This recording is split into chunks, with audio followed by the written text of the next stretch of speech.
It's week 5 of the 2023 Laundry Basket Quilts Mystery Quilt, and this week we're making some hexy flowers. I'm going to be using some unusual quilting tools, quilting supplies this week.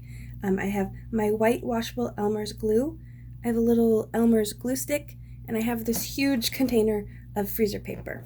First things first, I printed off a page of these hexagons, and then I used my glue stick to glue it onto a piece of freezer paper.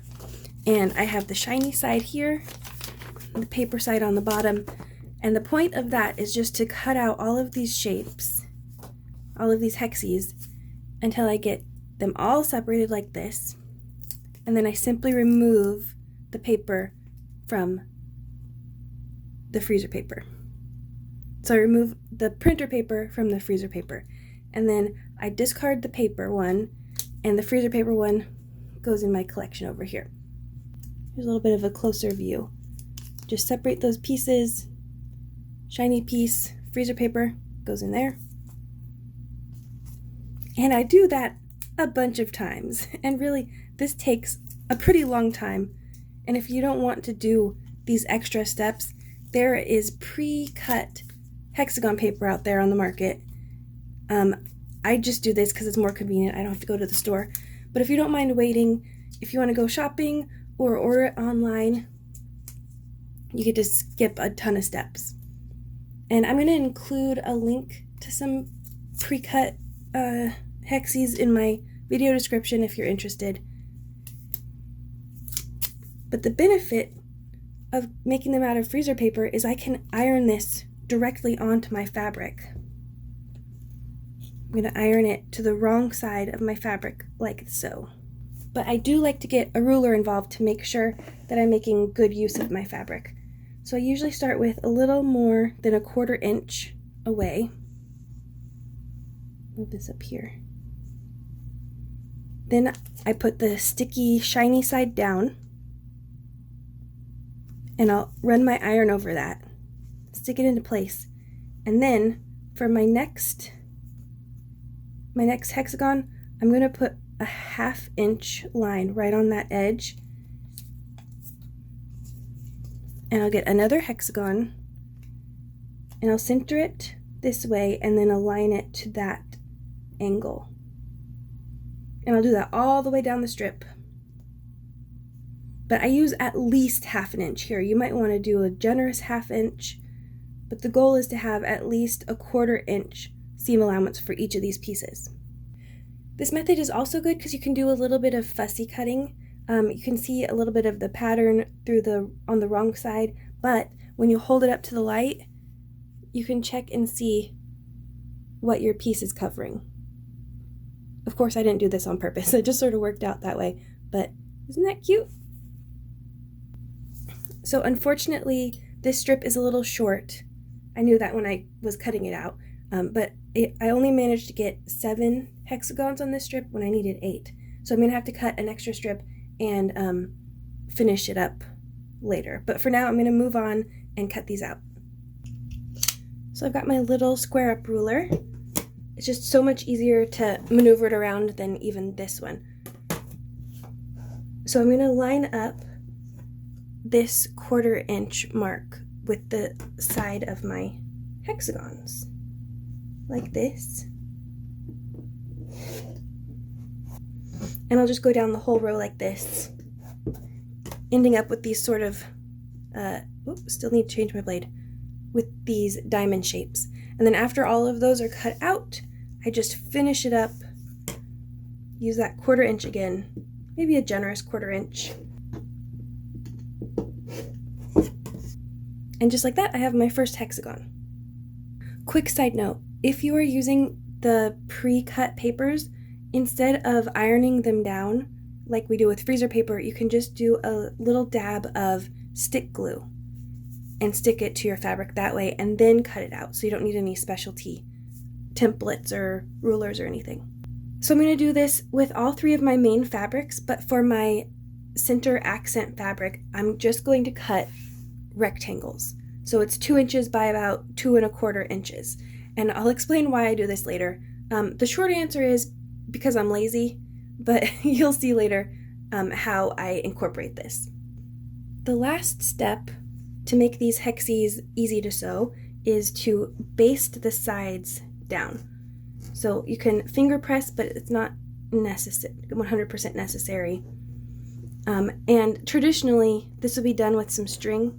You'd fold, and then you take a stitch here, you'd fold this down, take a stitch at that corner, and so on until you've done the whole thing. But I'm going to do something a little faster and a little more messy. I'm going to use my Elmer's glue stick. Ideally, this would be a finer tipped glue stick, but personally, I'm not interested in paying for the Quilter brand glue sticks. This one's fine for me. Start by making a little bit of a mark there. You fold it over, you turn it, and then you do it again. And the key to glue basting is to use enough that you can get your fabric to stick down, but you don't use so much that it's hard to remove later. And that is something that I still struggle with. At the end of the day, I'm like, oh, why did I do this to myself? I should have used a lighter hand. But I always end up, the longer I'm at this, the more glue I end up using. So you'll keep going just like this.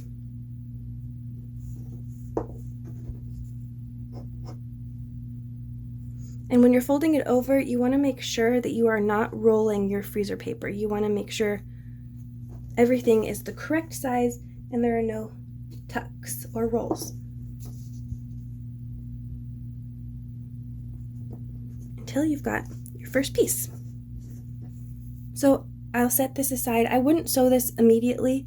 I would set it aside and let it dry, just so everything stays in one place and I don't end up getting my needle all gluey. So I'll set that aside and work on the rest of them. Okay, finally it is time for some hand sewing. And my first tip is always use a thimble. Okay, you'll thank me later. If you sew just like a dozen of these without a thimble, you're gonna have a very sore spot on your finger and you're not gonna wanna do any more sewing. And then you're gonna put it aside, and then every time you think about picking it up, you're gonna be like, oh, but it hurts so much, and then you're not gonna do it. So just get a thimble, I promise, it's worth it. Next up, you're gonna want some fine thread. So here I have some Aurifil, I think it's called Mako. It's an extra fine thread, and I also have this from Coats & Clark. It is specifically paper piecing thread. I believe I got this at Joann's, but I had to order this online. If I can find it again, I'll leave a link in my video description for that. But I'm going to be using this lighter thread for my light hexagons and this darker thread for my darker hexagons. My rule of thumb when choosing a thread color is it's always better to be a little bit too light than it is to be a little bit too dark. And that is because I once heard someone compare dark stitches on light fabric as looking like a stitched up wound, and I cannot remove that mental image from my brain. So a little bit lighter is how I like to go. And then you're going to want a fine needle. I usually like a longer needle because they're just more comfortable to hold in my hand. But the key is that you want it to be fine, but not too fine that you can't thread it with your thread. And then of course you're going to want some snips. So I'm going to cut off I usually hold the end in my fingers, and then I measure up to my elbow, and that's the length I usually use when I'm hand sewing. It seems like a good idea to use a really long piece, but then it ends up getting twisted and knotted, and it can be really tiring to have an extra long piece and you have to go pull way out just to get the thread to go through. So make sure to use a manageable length of thread.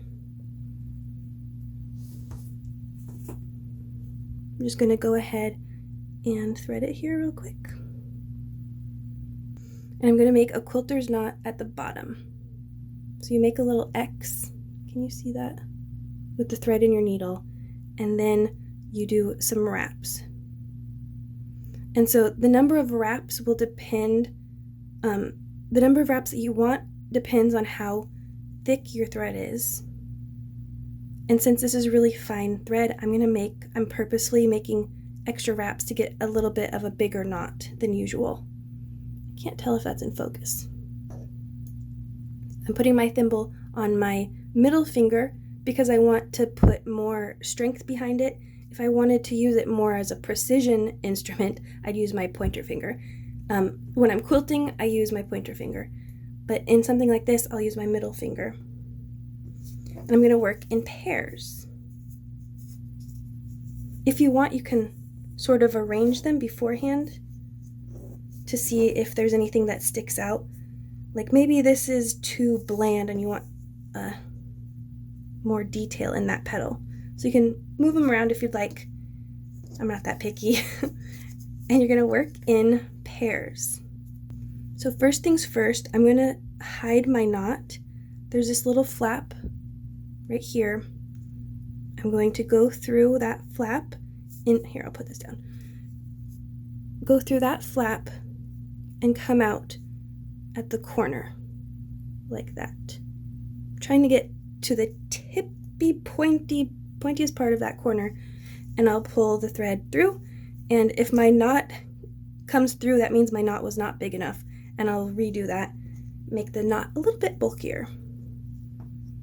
So I'm going to do the whip stitch here, which is the easiest way to sew together two English paper piecing pieces, but there's also a technique called flat back, and it's a little bit different. You hold your pieces differently, and the stitch is a little different, but I'm not going to do that one today. I'm going to try to find a video of it though, and I'll include that in the description as well. For the whip stitch, you're just going in the very top, the very tiniest bit of fabric there at the top. So you're trying to get the fabric that is folded over the paper, and you don't want to go through the paper. If you meet a lot of resistance, that probably means you've either hit a big glob of glue, which is not great, or you've hit the paper. So I'll take a couple stitches, and then I'm going to run my needle through this loop a couple times, and then pull that closed. So I want to keep an eye on these pieces here. I want to make sure that they never come unaligned. And in fact, I think there's a tool that you can get, a magnet set. I think it's called Sew Tight. Don't quote me on that because I've never used it, but I've seen other people use it. If you're having a hard time keeping your pieces together, you can also use some of these clips. For instance, I would take it and I would just clip it right there and then go from there. But I find that I'll get my thread wrapped around it and it gets really annoying, so I just use my hands. But definitely this is an option if you're having trouble keeping it together. So that was my first couple stitches, and I'm going to keep going just like that. And the distance from your stitches is really going to be personal preference here. My mom, who has offered to stitch several of these for me, she takes teeny tiny stitches because she does not want to see her stitches at all on the front. But I'm a little more, I don't know, lackadaisical about it, and I try not to worry about it too much because it's supposed to be fun, right? I don't want to stress. So I'll do that all the way across.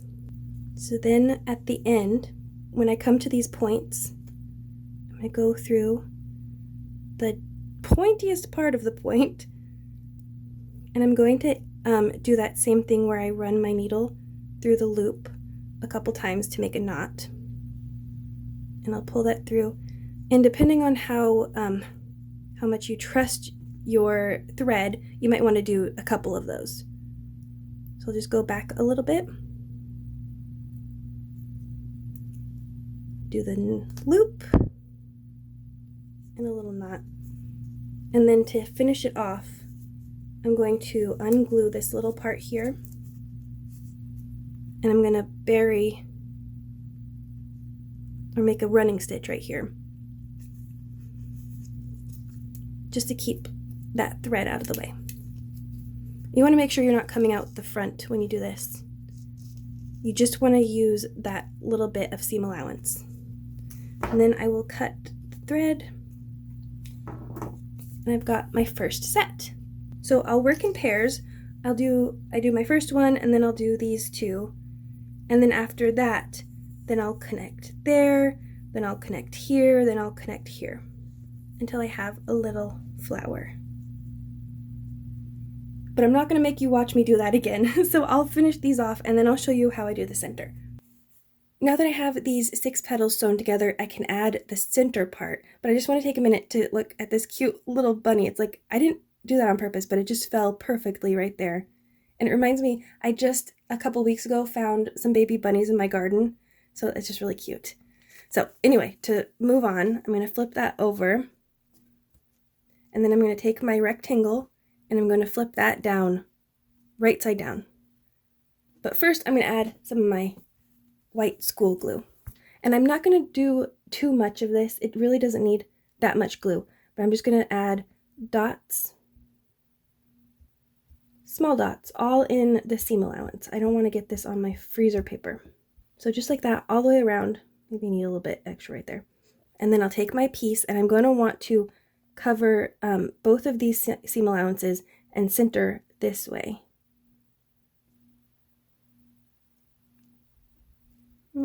Pretty good. And then the key after this is to make sure you have something weighing it down so that it makes good, the rectangle makes good contact with the hexagon pieces so that the glue sets well. So you could iron this to heat set it, but I'm just going to let it dry naturally. And luckily, I have another piece over here that has already been glued and is all dry, and I'll show you the applique stitch that I'm going to use to attach these together. So I'm going to start like before. I'm going to make a quilter's knot. So I make that X with my thread. I don't know why I can't get this to be in focus. There's an X, and then I do some wraps. I'm going to do 5 for this one. And then I just pull that down the needle. There's my cat. And then I've got my knot. Okay, just a second. I gotta put him out of the craft room or he's gonna meow and meow. Poor guy. Okay, so I want my thimble again, so I'll get that out. I'm gonna start by pushing the needle up from the back at one of the junctures. It doesn't matter which one. And I'm gonna want the needle to come out of the hexagon, so out of here, not out of the center. It's hard to do on camera. Okay, oops. Thimble, I'm gonna push that through, okay? If there's any threads poking out for whatever reason, this is a good time to just tuck them back in. Now the applique stitch is pretty simple. You want to come out from the front and go back down in from, pardon me, from the center. And you want your stitch that goes down to be as close to that stitch that came out as possible. So you don't want to move ahead and go down or go back and go down. You want them to be parallel. So you go down like that, and at an angle, I want to come back up through the hexagon fabric like that. I don't know if you can see that actually. So I've gone down through the center fabric and come back up through the hexagon fabric. I'm going to pull that stitch through. So I'm going down. Here's my stitch where it came out. I'm going to go down right beside that in the other fabric, like so. And then I want to come back up through the hexagon fabric. And we're aiming for the very edge of that hexagon fabric. And this is the same stitch that I use for my binding. So down through the center, up through the hexagon, It looks like that. Pull it through, down through the center. This is hard to do with a camera in my face. Up through the hexagon fabric. Okay, so if you're doing that stitch, you shouldn't be able to see the thread at all. And then here's what's happening in the back. Okay, so you're going to do that all the way around.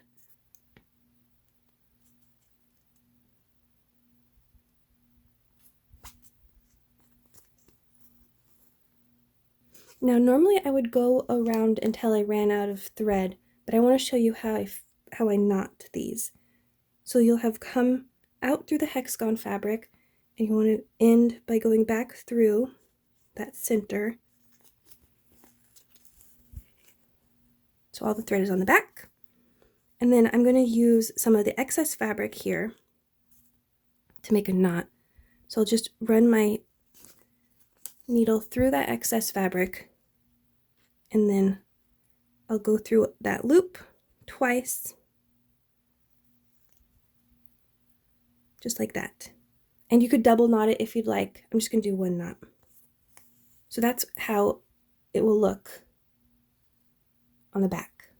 And then, of course, after you're done stitching, you can come through and cut off the excess fabric if you want. But don't take the paper out yet, because you'll want that for stability when you're sewing it down onto your quilt.